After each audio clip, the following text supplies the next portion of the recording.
오늘도 다 함께 하신 여러분들을 환영하고 사랑하고 축복합니다. 우리 옆 사람에게 인사합시다. 반갑습니다. 환영합니다. 주 안에 사랑합니다. 이제 올 한 해도 정말 한 주 남았네요. 참, 네. 어떻게 참 이 세월이 지나갔는지 너무너무 빠릅니다. 그러나 우리 주님 다시 오실 날을 기대하면서 계속해서 기쁨으로 우리는 걸어가야 될 줄로 믿습니다. 오늘 말씀 제목은 아버지께서 예비하는 자들을 찾으시느니라. 아버지께서 예비하는 자들을 찾으시느니라. 여러분을 찾으십니다. 예, 그래서 예비하는 자들, 얼마나 우리가 자녀들을 찾듯이 하나님이 우리를 찾으신다는 거예요. 특히 예비하는 자들. 누구도 찾아오지 않고 말 못할 수치와 고통으로 삶에 대한 갈증을 갖고 살아가던 이 수가성 여인을 예수님이 찾아오셨어요. 그래서 그녀에게 내가 너에게 영원히 목마르지 않는 생수를 주리라. 그리고 그 생수는 네 안에서 영생하도록 솟아나는 샘물이 되리라. 이렇게 말씀하셨습니다. 한마디로 내가 너에게 성령을 주겠다는 것이죠. 그래서 영원한 생명을 주겠다. 이렇게 약속하신 것입니다. 이처럼 세상에서는 환영받지 못하고 수가성 여인, 사마리아 여인이 세상에서 환영받지 못하죠.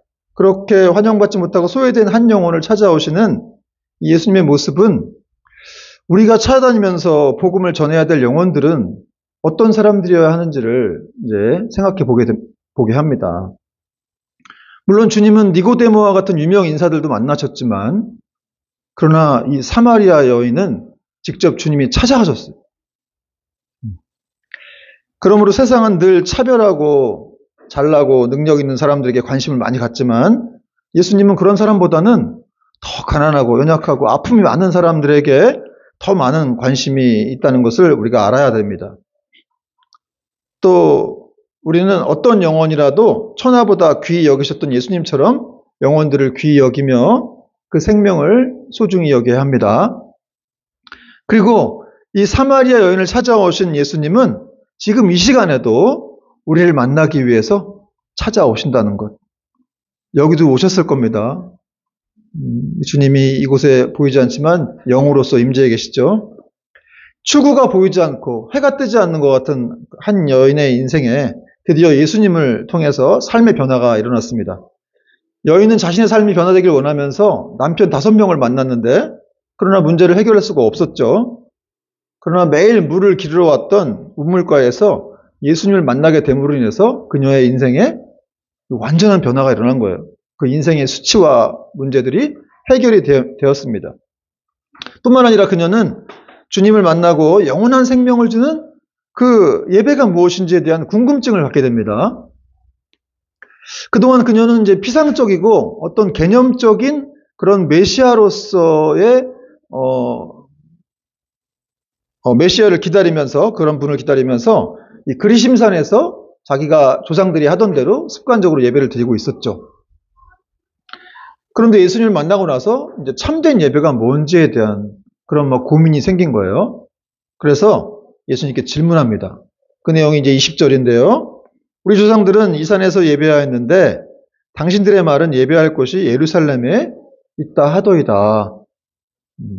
이 사마리아 여인이 비록 이렇게 비천한 삶을 살고 있었지만 그녀는 하나님께 예배드려야 된다는 걸 알고 있었어요. 그리고 바르게 예배하기를 나름 소망했습니다. 그래서 예수님을 만나자마자 그분의 가르침을 받기 위해서 이제 질문한 거예요. 우리 조상들이 이 산에서 예배드렸는데 이 산은 어디예요? 그리심산에서 예배드렸는데 당신들은 예배할 곳이 예루살렘에 있다고 합니다. 어떤 게 맞는 것입니까? 이렇게 질문을 한 거예요. 지금 말씀드린 대로 여인이 말한 산은 그리심산이라고 이 북이스라엘의 수도인 사마리아에 있는 산을 말합니다. 거기서 이제 이 사마리아 사람들이 예배를 드렸죠. 근데 거기서 이제 예배를 드린 전통이 오래됐는데 이게 언제부터 예배를 드렸냐면 이제 솔로몬 왕, 다윗의 아들이죠. 솔로몬 왕이 그 아들 르호보암에게 이제 왕위를 물려주고 이제 르호보암이 통치를 하게 됐는데 르호보암은 자기 아버지처럼 지혜롭지를 못해가지고 백성들을 아주 강하게 통치를 했어요. 많은 짐들을 지우고 자기 아버지 때보다도 더 무거운 짐들을 이제 백성들에게 지우게 했어요. 왜 그랬습니까? 그가 어떤 이 아버지 때 아버지를 섬겼던 그런 노인들의 그런 얘기를 듣지 않고 자기와 함께 자랐던 어린 소년들의 얘기를 듣고서 그 소년들이 더 아버지 때부터 더 강하게 그렇게 백성들을 눌러야 된다. 그래야 쟤네들이 말 듣는다. 이래가지고 이제 솔로몬이 그런 강압 정치를 펼치게 된 것이죠. 그래서 결국 나라가 두 쪽 나버려요. 근데 이제 하나님이 예언하시긴 이 다윗의 범죄 때문에 이렇게 예언한 부분이기도 하죠. 어떻게 두 쪽 나느냐? 이 10지파가 있던 북이스라엘과 또 두 지파, 유다와 베냐민 지파가 있던 두 지파, 남유다로 이렇게 두 개로 나눠져 버립니다. 우리나라도 이렇게 남과 북으로 지금 나눠져 있는데 이 이스라엘도 그랬어요. 그래서 북이스라엘은 여로보암이라는 사람이 쿠데타를 일으켜가지고 왕이 돼요. 근데 여로보암이 하여튼 뭐 처음엔 안 그랬는데 나중에 점점 좀 이상해지면서 이제 이 정권을 잡다 보니까 자기가 보니까 이 북이스라엘 사람들이 다 하나님의 절기 때 예배를 드리려고 다 남쪽으로 내려가는 거예요. 왜냐하면 남쪽 예루살em 성전이 있었기 때문에 그래요. 하나님의 절기를 지키려고 내려가는 사람들이 있다 보니까 뭔가 불안한 거죠. 자꾸 이렇게 왔다 갔다 하니까 뭔가 이렇게 마음이 나눠지고 또 이 사람들이 흔들릴까봐. 그래서 여로보암이 생각해낸 것이 이제 북이스라엘에서도 사마리아에 산당을 짓는 거예요. 산당을 져놓고 거기서 예배를 드려라. 그리고 이제 남쪽으로 내려가는 문은 봉쇄를 시켜버렸어요. 그리고 이제 거기서 예배를 드리는 것만이 참된 예배다 가르치면서 그 근거를 마련하기 위해서 이제 성경 중에서 구약 성경이 많죠, 내용이. 근데 모세오경만 읽게 했어요. 그리고 거기 신명기 안에 있는 이 그리심산, 사실 이제 아브라함이 이제 뭐 가나안 땅에 들어가서 예배를 드렸던 곳이기도 한데 그런 곳이라고 하면서 그리심산에서만 예배 드려야 된다. 이렇게 강조를 하고 가르쳐 왔던 겁니다. 사실 이 모든 조치는 이 북이스라엘 사람들이 하나님의 정통성이 남유다에 있음을 이제 알지 못하게 하기 위함이었던 거예요. 그러니까 어찌 보면 인간의 어떤 추악한 욕망에 의해서 북쪽에 산당이 세워지게 된 것인데, 그래서 이제 거기서부터 이제 왜곡되어 예배를 드리게 된 거예요. 근데 그 관습이, 그 전통이 계속해서 예수님 오실 때까지 계속해서 사마리아에 이어져 오고 있었습니다. 그래서 여인도 계속해서 습관대로 조상들이 갔던 대로 그리심산에서 예배를 드렸는데 예수님을 만나고 나니까 뭔가 예배에 대한 목마름이 생긴 거예요. 뭐가 참된 예배지? 어디서 예배 드리는 게 맞는 거지? 그러자 예수님의 이 여인의 질문에 대해서 예수님은 예배의 장소가 중요한 것이 아니야. 너희는 지금 알지 못하는 것을 예배하고 있다. 이렇게 또 말씀하십니다. 21절과 22절 보니까 같이 한번 읽어볼게요. 21절, 22절 시작. 예수께서 이르시되 여자여 내 말을 믿으라. 이 산에서도 말고 예루살렘에서도 말고 너희가 아버지께 예배할 때가 이르리라. 너희는 알지 못하는 것을 예배하고 우리는 아는 것을 예배하노니 이는 구원이 유대인에게서 남이라. 한마디로 이 여인에게 주님은 지금 네가 그렇게 중요하게 생각해 왔던 게 사실은 별거 아니야. 대수로운 거야. 이렇게 지금 말씀하시는 겁니다. 그러니까 여인은 장소가 중요하다고 생각한 거예요. 어디서 드려야 되느냐. 그런데 예수님 말씀은 지금 아버지께 예배할 때가 이르게 되면은 그리심산이나 예루살렘이나 두 곳에서 다 같이 예배를 드려도 상관없어. 아니면 다른 곳에서 예배 드려도 괜찮아. 이렇게 말씀하시고 있는 것입니다. 그러니까 한마디로 지금 주님 말씀하시는 것은 장소 문제가 아니라 사실은 다른 것에 대해서 강조를 하시는 거죠. 장소보다 더 중요한 거는 누구에게 예배를 드릴 것인가, 그리고 어떻게, 또 그분에게 왜 드려야 되는가, 이런 게 더 중요하다는 것을 지금 말씀하시는 겁니다. 이 구원이 유대인에게서 난다는 말은 이제 유대인을 통해서 예수님 메시아가 오신다는 뜻이죠. 왜냐하면 여러분, 예배의 장소와 형식이 아무리 거창해도 누구에게 예배를 드리고 그걸 왜 드려야 되는지, 또 어떻게 드려야 되는지 모르면 알지 못하는 예배를 드리는 것이나 마찬가지이기 때문에 그렇다는 것이죠. 그러므로 그런 예배는 하나님을 위한 예배가 아니라 인간을 위한 예배가 된다는 거예요. 주님께서는 먼저 장소가 중요한 게 아니라 네가 지금 누구에게 예배를 드리고 있는지를 생각해봐라. 여러분, 우리가 누구에게 예배를 드리고 있습니까? 예배의 대상자가 누구예요? 하나님 아버지시죠. 그렇죠? 그런데 하나님은 영이시라고 돼 있어요. 영. 바람과 같은 존재예요. 그래서 눈에 보이진 않은데 느껴지긴 합니다. 그런데 어쨌든 눈에 보이지 않기 때문에 사실 사람이 보이지 않는 존재에 대해서 예배를 하는 게 상당히 어려워요. 그래서 이스라엘 백성들도 그렇게 우상숭배를 많이 한 거예요. 하나님이 안 보이다 보니까. 조금만 어려우면 그냥 뭐 우상 만들어 놓고 거기다 절하고. 오늘날 우리 크리스찬들도 그렇잖아요. 하나님 안 보이니까 뭐 죄도 짓기도 하고 어떤 때는 막 엄청 흔들리기도 하고 믿음이 막 사시나무 떨듯이 흔들리죠. 두려운 일이 생기면.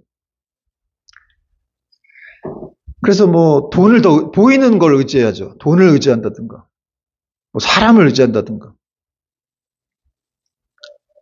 사실 교회 다니는 문제를 결정하는 것도 그래요.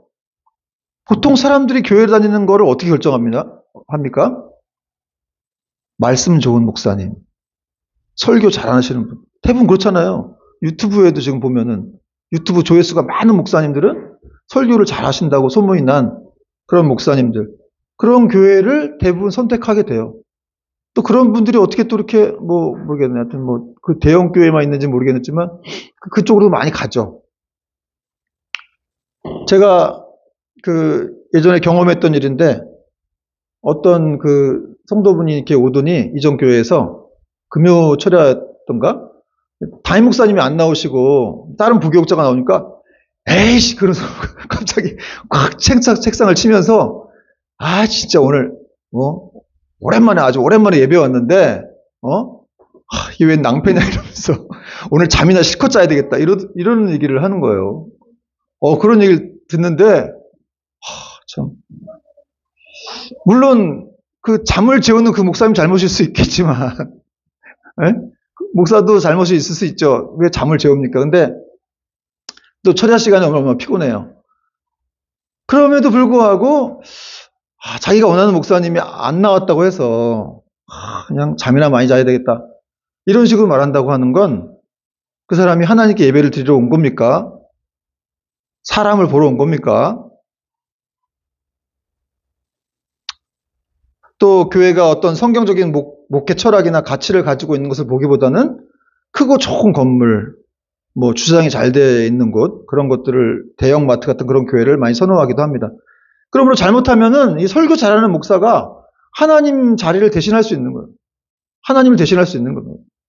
진짜 위험한 거예요. 저도 회개가 되더라고. 설교 준비하면서. 저도 이제 제가 좋아하는 설교를 하시는 목사님들이 계신데, 야, 정말 잘못하면 사람을 예비할 수가 있겠구나. 그러니까 신앙생활을 오래 했다고 하더라도, 20년, 30년을 했다고 하더라도, 설교 하나가 마치 예배를 드리는 목적인 것처럼 되어버린다면, 그것은 하나님께 예배를 드린다고 할 수가 없어요. 설교가 너무 중요하죠. 하나님 말씀이 얼마나 중요해요. 장로교는 또 강단이 또 이 개신교도 강단이 가운데 있고, 그 말씀이 그만큼 중요하다고 하기도 하는데, 어쨌든, 그러나 이 설교 자체가 예배는 아니죠. 그냥 설교는 하나님께 더 나아가게 하기 위한 그런 도움을 주는 이런 수단이 될 뿐이라는 거예요. 그러므로 우리가 예배를 드리러 와서 어떤 사람이나 그 사람 설교나 다른 무언가에 집중하면 안 되고, 눈에 보이시지 않지만 분명히 이곳에 함께 하시는 우리 주님, 우리 성령님을 우리가 더 집중하고 그분께 예배를 드려야 한다는 거예요. 여러분, 절 보세요. 날 보지 마세요.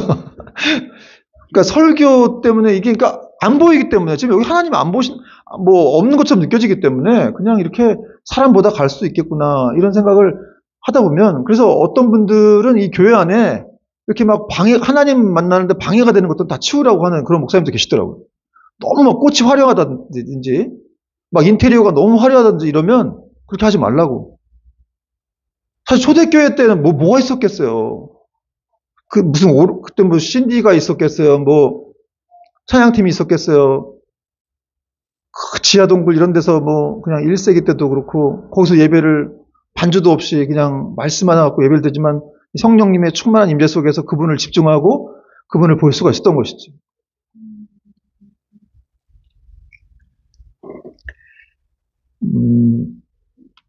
저도 들은 얘기인데 어떤 이제 선교사님이 아프리카에 복음을 증거했다 그래요. 근데 이제 거기 그 어떤 부족인데 그 부족민이 이제 글을 모르고 글씨도 모르는데 어쨌든 복음을 영접했어요. 그래서 막 이렇게 뛰는 가슴을 가지고 자기 동료들한테 이제 복음을 또 전했다고 합니다. 그 부족민이. 그래가지고 이제 같이 복음을 근데 뭐 이렇게 좀 글도 쓸 줄 모르고 말도 잘 못하는 분인데 어떻게 그냥 예수님을 전했더니 그 부족민들이 이렇게 예수를 믿게 된 거예요. 정말 싫어한데. 그래갖고 너무 기뻐가지고 함께 예배를 드리고 싶은 마음이 막 생긴 거죠, 서로. 여러분, 예수님 믿는 사람들은 예배 드리고 싶은 마음이 막 생겨요.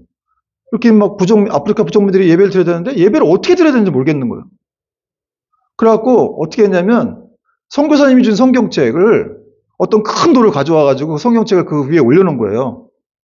그래갖고 전부 다 이렇게 옆에 둘러 앉아가지고 1시간 동안 눈을 감고 있었다고.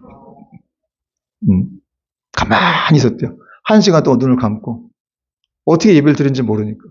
어쨌든 뭐 하나님, 예수님은 알겠는데 눈에 보이시는 분이 아니니까 어떻게 예배를 드리는 거지? 근데 선교사님도 그건 안 가르쳐줬어요. 그래가지고 그냥 둘러 앉아가지고 1시간 동안 눈을 감고 있었다고 하더라고요. 여러분, 이렇게 사실은 우리가 예배 때 눈을 감는 거, 기도할 때 눈을 감는 거, 이게 어쩌면 중요할 수도 있다는 생각이 들더라고요. 보이는 거 없이, 그렇다고 제가 설교할 때 눈 감으시면 안 되는데, 그렇게 적용을 잘못하면 안 돼요. 어쨌든 그냥 마음의 눈으로 보는 거죠. 저 사람이 설교하고 있지만 저 사람을 통해서 역사하시는 성령님을 바라봐야지. 그 예수님을 바라봐야지. 이렇게 가야지. 저 사람, 저분 저렇게 설교를 잘하시는구나. 저런 분에게 인생을 올인해야 되겠다. 이렇게 되면 사람을 예비하는 것이 되기 때문에 정말 위험한 것이라고 할 수가 있습니다. 또 오늘 주님께서는 하나님은 영이시기 때문에 예배하는 자가 영과 진리로 예배하라 이렇게 말씀하십니다. 24절 보니까 24절 하나님은 영이시니 예배하는 자가 영과 진리로 예배할지니라. 여기 나왔죠. 하나님은 영이시니. 하나님이 영이시라는 말은 이제 하나님이 무소부재하시다라는 뜻입니다. 무소부재하다는 말은 하나님이 어느 곳에나 자신의 전 존재로 거기 계신다는 거예요. 하나님은 미국에도 계시고 북한에도 계시고 또 일본에도 계시고 우리 안에도 계시고 여기도 계시고 근데 우리 안에도 자신의 전 존재로 거하신다는 거예요. 이게 인간의 이해로는 참 설명이 안 되죠. 어떻게 이럴 수가 있는가 싶지만 하나님은 영이시기 때문에 가능하다는 거예요. 그러므로 하나님은 어떤 한 장소에 국한받는 분이 아니라는 거예요. 특정 장소에서 드리는 예배만 받으시는 분이 아닙니다. 그러므로 예수님 말씀하시는 참된 장소의 그런 의미는 바로 주님이 임재하시는 곳이에요. 우리가 모여서 이렇게 예수님을 부르는 곳, 거기가 바로 예배 장소가 된다는 것이죠. 그러면 이제 의문이 생겨요. 그러면 아무 데서나 예배드리면 되는데 왜 교회까지 와야 되냐? 이걸 또 아주 통제라 이래갖고 막 교회 안 가도 되겠네? 이렇게 생각하시는 분도 있을지 모르겠는데 그런 분들 위해서 말씀드립니다. 여러분 예배라고 하는 건 이 공동체로서의 어떤 교회가 드리는 것을 말해요. 원래 의미가. 그러니까 하나님은 한 사람의 예배만 구원받은 한 사람의 예배만 받으시는 것이 아니라 하나님 구원받은 사람들이 많이 있잖아요. 그런 사람들의 예배를 이렇게 경배를 받으셔야 하는 분이라는 것이죠. 그래서 공동체로서의 어떤 그 의미가 중요해서 우리는 교회에서 이렇게 모여서 하나님을 예배하고 찬양하는 겁니다. 세계 2차 세계대전을 승리로 이끌었던 미국 대통령이 있는데 루즈벨트 대통령이죠. 테오도르 루즈벨트. 이분이 독실한 기독교 신자이기도 했는데 그가 이런 말을 했어요. 어떤 시간에도 하나님을 예배할 수 있습니다. 그것은 한 가지 조건이 충족되어야 합니다. 당신이 어느 장소에서나 하나님을 예배하는 자가 되려거든 특정한 시간인 주일날, 특정한 장소인 교회에서 먼저 예배드리는 사람이 될 때만이 그것이 가능합니다. 무슨 말인지 알겠죠? 매 주일마다 교회에 가서 예배 잘 드리는 사람이 돼야, 즉 신앙생활 빠지지 않고 등한시하지 않고 예배 잘 드리는 사람이 돼야 어디에 있어도 예배를 잘 드린다는 거예요. 아까도 말씀드렸지만 본래 우리가 이 구원받은 성도들은 이렇게 막 함께 모여서 예배드리고 싶은 마음이 있어요. 그런 영적인 갈망이 있어요. 그걸 하나님 주신 거예요, 사실은. 그래서 막 예배 속에서 함께 뜨겁게 기도하고 찬양하고 막 주님을 높이고 싶은 그런 마음이 있는 거예요. 그런 마음을 주신 거죠, 하나님이. 그래서 그런 아름다운 시간을 경험한 사람들만이 밖에 나가서 어디 있든지 혼자 예배할 수 있다는 거예요.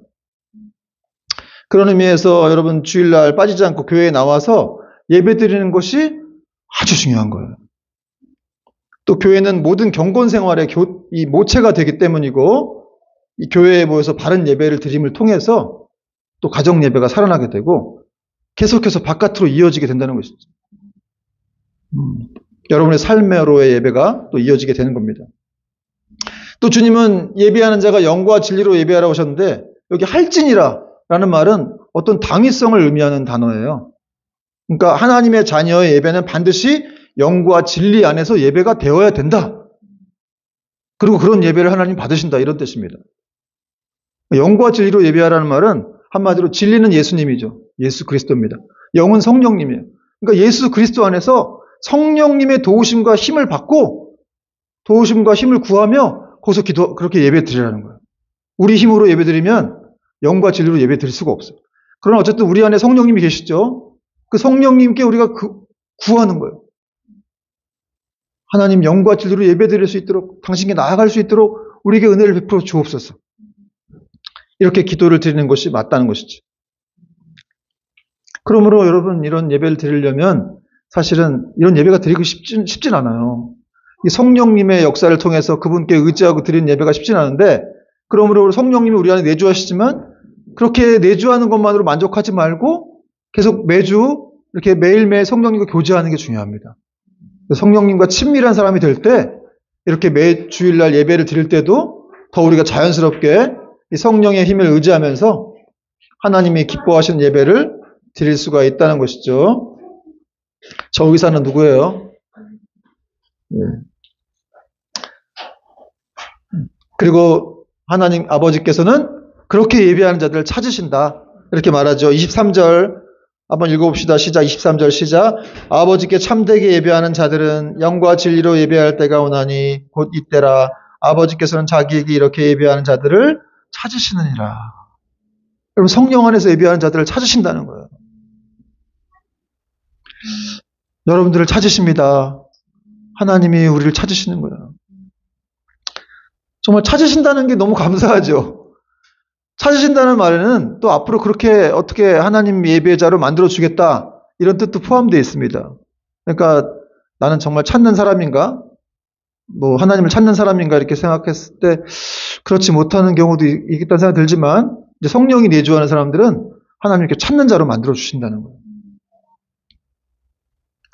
그러니까 여러분 이런 어떤 하나님이 찾으시는 예배를 드릴 수 있는 그런 자들은 우리밖에 없어요, 사실은. 그렇죠? 성령이 내주하는 분들. 정말 예수 그리스도의 십자가 그 구속사건을 통해서 정말 구원을 받고 성령이 우리 안에 거하게 된 사람들.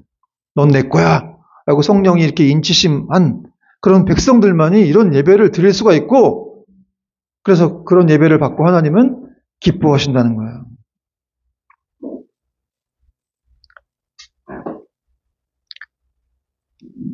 그러면 우리가 하나님께 이렇게 예배를 드릴 수 있다는 것 자체가 여러분 얼마나 감사하고 신비스럽고 놀라운 일인지 몰라요. 이건 세상에서 이해할 수가 없는 거예요. 도대체 이 주일날 이 사람들 뭐 하는 거야? 가가지고 교회 가서 거기서 이렇게 뭐 하는 거야? 차라리 놀러 가고 뭐 어디 여행이나 가고 그러지. 교회 가면 도대체 무슨 재미가 있나? 무슨 기쁨이 있나? 여러분 여기 왜 오신 거예요? 앞으로 잘 오셔야 되는데 여러분 예배드리기 위해서 왔잖아요. 그죠? 하나님을 바라보고 그분의 은혜를 누리고 또 왜 왔어요? 우리가 그분의 자녀니까 성령님이 거주하는 내주하는 분들이니까 그래서 찾아온 거예요. 찾으시니까 온 거예요. 우리가 얼마나 감사한지 몰라요. 그러니까 세상에서 얼마나 대단하고 높은 사람이건 뭐 부유한 사람이건 간에 그 사람이 안 믿는 사람이라면 우리 믿음을 가지고 있는 정말 비천한 사람이라 할지라도 더 훨씬 나은 사람이라는 것을 우리가 알아야 됩니다. 왜냐하면 우리는 하나님을 소유하고 있는 사람들이기 때문에 비교가 안 되는 거예요. 자꾸 그런 쪽으로 비교하면 안 돼, 세상 쪽으로. 나는 뭐 가진 것도 없고 재능도 없는 것 같고. 아니, 그게 아니라 우리 안에 성령님이 계시기 때문에 하나님이 찾으시는 예배자들이라는 거니까요. 나폴레옹이라는 사람이 이런 말 했다는데, 내 방에 소크라테스가 들어오면 나는 일어나서 인사를 하겠지만, 그러나 만약 예수님이 들어오시면 나는 마룻바닥에 엎드려 절할 것이다 그랬어요. 나폴레옹이 이런 말을 했다고 하니까 어쨌든 믿어야 되겠죠. 소크라테스가 들어오면 일어나서 인사하겠지만 예수님 들어오시면 당장 엎드려 절하겠다는 거예요. 그만큼 여러분, 우리 예수님은, 하나님은, 성령님은 예배와 찬양을 받으시기에 합당하신 분이죠. 계시록에서 그렇게 말씀하고 있잖아요. 우리의 모든 걸 다 바쳐서라도 정말 높이고 경배하며 영광을 돌려야 할 분이라는 사실입니다. 마지막으로 한 가지만 더 살펴보자면, 하나님이 무소부재하신 분으로서 어느 특정 공간에만 머무시는 분이 아니라는 것은 우리가 모든 장소에서 삶으로의 예배를 드려야 한다는 것을 의미한다는 걸 말해요. 한마디로 참된 크리스찬, 참된 예배자라면 교회 예배당 바깥에 그 삶 자체가 하나님께 영광을 드리는, 또 그 안에서도 영과 진리로 예배 드리는 그런 장소가 돼야 한다는 거예요. 거기도 계시니까 하나님이. 그러나 우리는 대부분 주일날 최고 정점을 찍죠. 그냥 월요일부터 계속 하강곡선을 그려가지고 밑으로 막 떨어졌다가 토요일날 완전 바닥을 쳤다가 다시 주일날 교회 와서 설교나 예배를 드리고 또 회복이 조금 되고. 여러분, 직장인들이 걸리는, 한 달에 4번 걸리는 병이 있다고 그래요. 뭐게요? 맞아, 월요병. 우리 윤하자매는 안 걸리죠? 화요일날 걸려. 월요일날 안 나가면 또 화요일날 걸리는구나. 네. 그 월요병, 얼마나 직장 가기 싫으면 월요병이 생기겠어요. 근데 여러분, 거기 주님이 계신 곳이라면, 교회에서 나를 사랑하셔서 나에게 말씀 주시고, 너는 나의 자녀다. 나는 너를 돌볼 것이다. 내가 네 인생을 책임지는, 나는 만유의 왕이다. 이렇게 말씀하시는 주님이 직장에도 함께 동일하게 거하신다면 우리는 기쁜 마음으로 거기 가야 한다는 거죠. 그리고 안 믿는 사람이라 할지라도, 좀 미운 사람이라 할지라도 기쁜 마음으로 그를 맞이해 줘야 돼요. 형제들처럼. 오늘도 주일 아침 큐티를 했는데, 이 다윗이 이제 어디 가서 전리품을 얻어왔는데 400명 데리고 갔다가 이제 200명은 몸이 아파가지고 쉬고 있었는데, 그 악하고 불량배 같은 사람들이 다윗 그 아둘람굴에 있었나 봐요. 그들이 저 따라오지도 않은 200명은 왜 전리품을 나눠줘야 되냐? 저것들한테 왜 주냐? 그렇게 막 이렇게 분란을 일으키는 내용이 나와요. 다윗이 이건 하나님이 주신 선물이다. 그래서 누구에게는 나눠줄 필요가 있다. 그러면서 싸우지 않은 200명에게도 나눠주고, 또 돌아가가지고 자기가 아는, 자기 아둘람굴에 있는 아는 사람들 다 나눠줬다는 거예요. 적용 말씀이 이제 하나님의 은혜라고 하는 것은 이렇게 우리 것이 아니기 때문에, 내가 내 성취로 뭔가 이루었다고 생각하면 큰 착각이라는 것이죠. 하나님이 그렇게 해주셨기 때문에 그건 하나님의 선물이라서 다 나눠줘야 한다는 거죠. 참 정말 이렇게 큐티를 하고 할 때와 안 할 때가 참, 저도 목사지만 차이가 많이 나요. 오늘도 그런 마음으로. 사실은 이 악하고 불량배가 나도 그런 마음이 있거든요, 사실은. 내가 왜 나눠줘야 돼? 왜 줘야 돼? 사랑스러운 사람한테 더 나눠주고 싶고 하고 싶지만 말도 안 듣고 이런 사람들한테도 그냥 안 주고 싶은 마음이, 인간의 마음이 있잖아요. 그러니까 그 악하고 불량배스러운 사람들의 그런 마음이 내 마음이구나. 참, 이러면서 그냥, 그럼에도 불구하고 주님은 나를 여전히 사랑하시고 돌보시는구나. 이런 걸 또 깨닫게 됩니다. 그러므로 여러분, 우리가 세상에서 정말 미운 사람도 있고 마음에 안 드는 곳이 있을지라도 정말 그곳에 간 것 자체가 하나님의 선물이라고 믿는다면, 그게 사실이에요. 하나님의 은혜가 있었기 때문에 거기 간 거예요. 저도 마찬가지예요. 여기서 이렇게 목회를 하고 있지만 정말 하나님의 은혜인 거죠. 여러분 가정을 여러분이 꾸린다고 생각하니까 힘든 거죠. 내년 미래가 걱정되고.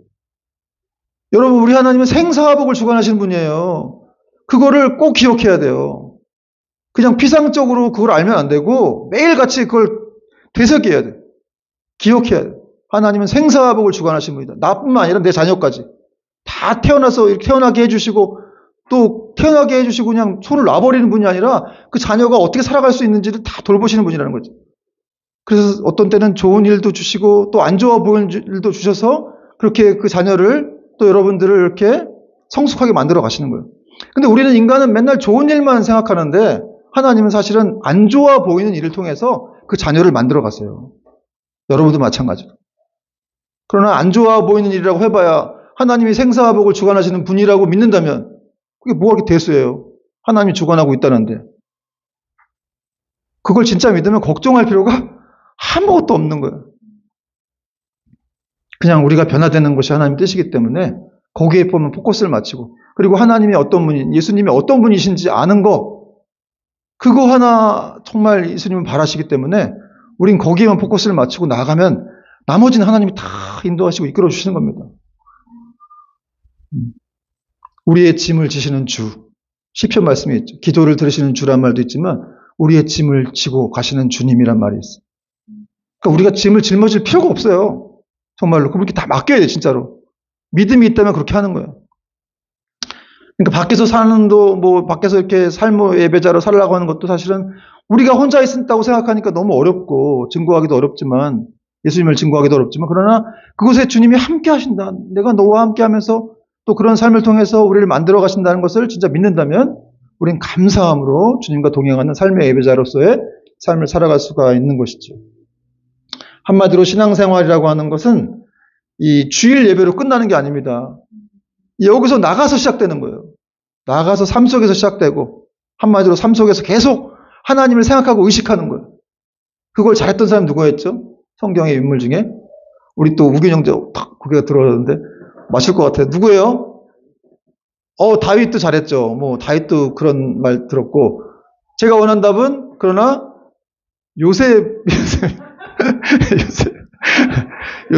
요셉이 하나님 앞에서 삶을 잘 살았잖아요. 그래서 그는 노예로 살았지만 끌려가서 팔려가고 노예로 살았지만 그는 주인처럼 살았어요. 노예였지만 주인처럼. 그래서 보디발한테 신임받고 가정총무가 되고 또 보디발의 그 아내가 유혹하는 것도 이겨냈죠. 그 청년이. 어찌 내가 살아계신 하나님 앞에서 죄를 지을 수가 있겠느냐. 그러면서 코란데오의 삶, 하나님 앞에서의 삶을 살았다는 거예요. 요셉이 얼마나 고통스러웠겠어요. 힘들고 여러 가지로. 그러나 나는 하나님 앞에서 나를 바라보시고 나를 지키시고 나를 인도하시는 나를 사랑하시는 그 하나님 앞에서 나는 이렇게 죄를 지을 수가 없다. 그분을 내가 외면할 수가 없다. 이렇게 고백을 한 것이죠. 결국 요셉이 감옥에 들어가서 술 맡은 관원장, 똥 맡은 관원장 만나가지고 애굽의 총리가 됩니다. 여러분 하나님 나라는 공짜가 없어요. 진짜 여러분이 이렇게 하나님 말씀대로 살고 정말 힘들어도 그 은혜를 붙잡고 버티면 하나님 축복을 주시는 거예요. 그러므로 여러분 우리가 정말 요셉처럼 다윗처럼 또 매사 하나님을 의식하고 물으면서 살아가는 삶이 되어서 자연스럽게 구원의 스토리가 간증이 넘쳐나는 저의 여러분의 삶이 될 수 있기를 주님의 이름으로 축원드립니다. 찬양하겠습니다.